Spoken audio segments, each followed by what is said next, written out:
देत नाही, पण प्रबोधनकार ठाकरे हे कट्टर बहुजनवादी नेते होते. विशाल भैया आणि फिरोज भाई या रामलखन जोडीनं जो मला पाठिंबा दिला त्याबद्दल मी त्यांचे जाहीर आभार व्यक्त करतो. खटाव तालुक्यातील शिवसेना उबाटा गटाचा वंचितच्या इम्तियाज नदाफ यांना पाठिंबा. मानखटाव महाविकास आघाडीत पडली उभी फूट.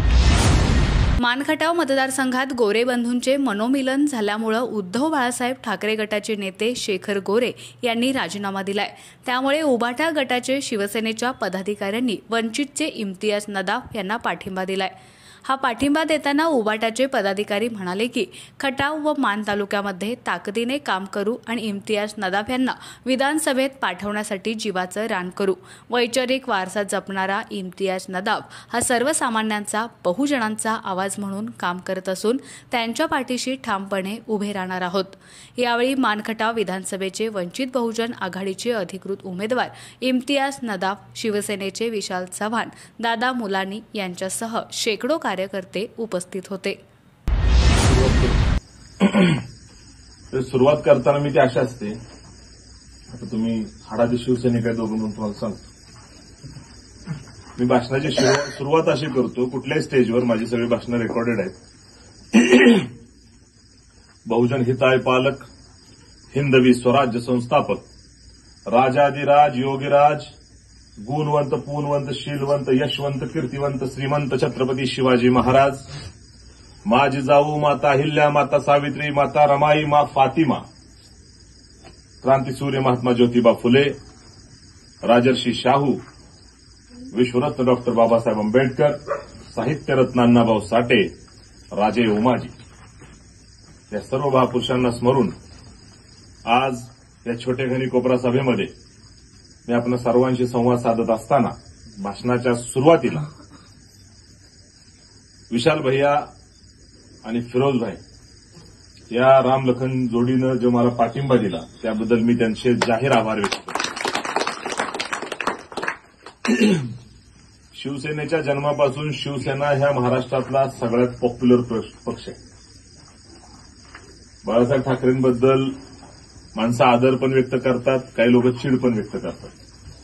बाळासाहेब ठाकरेंनी भारतातल्या साऊथ इंडियन लोकांच्या विरोधात आंदोलन केलं, पंजाब्यांच्या विरोधात आंदोलन केलं, त्यांनी ख्रिश्चनांच्या विरोधात आंदोलन केलं, त्यांनी मुसलमानांच्या विरोधात आंदोलन केलं, त्यांनी बंगाल्यांच्या विरोधात आंदोलन केलं. पण तरी सुद्धा अवघा भारत बाळासाहेब ठाकरेंवर प्रेम करत होता. भारतातला कुठलाच कोपरा त्यांनी झोडपायला सोडला नव्हता, पण सगळी माणसं त्यांच्यावर प्रेम करत होती. बाळासाहेब ठाकरेंच्या काळामध्ये त्यांनी ज्या टीका केल्या, काही झहरी टीका असतील, काही आमच्या सगळ्याच समाजावर त्यांनी झहरी टीका केल्या होत्या. सगळ्या लोकांना असं वाटतं की ते फक्त मुसलमानांच्या विरोधात बोलत होते, पण त्यांनी साऊथ इंडियन लोकांबद्दल जे बोलले, बाकीच्यांच्याबद्दल ते सगळंच कडवं होतं. पण तेवढं सगळं असून सुद्धा त्यांचा द्वेष करणारा वर्ग तेवढ्या मोठ्या प्रमाणात तयार होऊ शकला नाही. याचं कारण असं होतं, जे काय होतं ते त्यांचं स्पष्ट होतं. या स्पष्टतेनंतर बाळासाहेब ठाकरेंच्या अगोदर ज्या वेळेला तुम्ही थोडं मागं जाता, तर बाळासाहेब ठाकरेंच्या वडिलांना म्हणजे प्रबोधनकार ठाकरेंची एक कोटेशन तुम्ही वाचली तर तुमचं डोकं तुमचं साथ देत नाही. पण प्रबोधनकार ठाकरे हे कट्टर बहुजनवादी नेते होते. आणि प्रबोधनकार ठाकरेंची जी वाक्य आहेत, तुम्ही आता जातीचा उल्लेख केला म्हणून सांगतो, त्यांनी चांगला बामण कशासारखा असतो, तो कुठल्या शेंगदाण्यासारखा असतो आणि कुणी उचलून खावा त्याला, हे जर मी तुम्हाला आता सांगितलं तर माता बहिणीत मला ते बोलायचं नाही.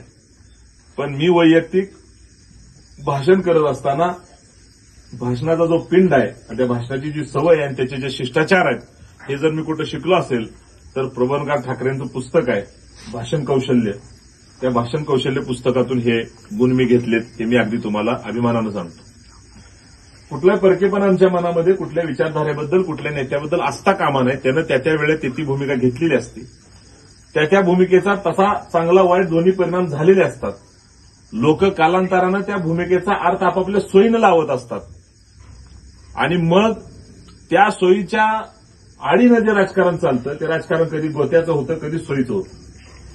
आपल्याला आपलं राजकारण बघायचंय का तर 100% बघायचंय. आज आपल्याला जे राजकारण बघायचंय त्याचं टायटल आहे बहुजनवादी राजकारण. राजकारणामध्ये 2004ला मी 12वीत होतो आणि मला गोधरा हत्याकांडाबद्दलचा एक लेख वाचायला मिळाला.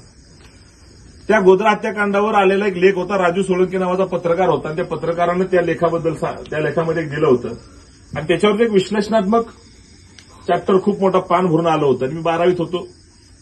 मला ते वाचायला मिळालं. तर त्या अख्ख्या लेखाचं म्हणजे मला आजही आठवतं, निळ्या कलरचं बॅकग्राऊंड होतं, स्काय कलरचं, आणि त्याच्यावर ते पूर्ण रंगीत पेजवर लिहिलेलं होतं. आणि राजू सोळंकीने एक रिपोर्ट काढला होता, ज्या रिपोर्टमध्ये तो म्हणतो की गुजरातमध्ये ज्यावेळी गोधरा हत्याकांड घडलं त्यावेळी 5,000 मुसलमान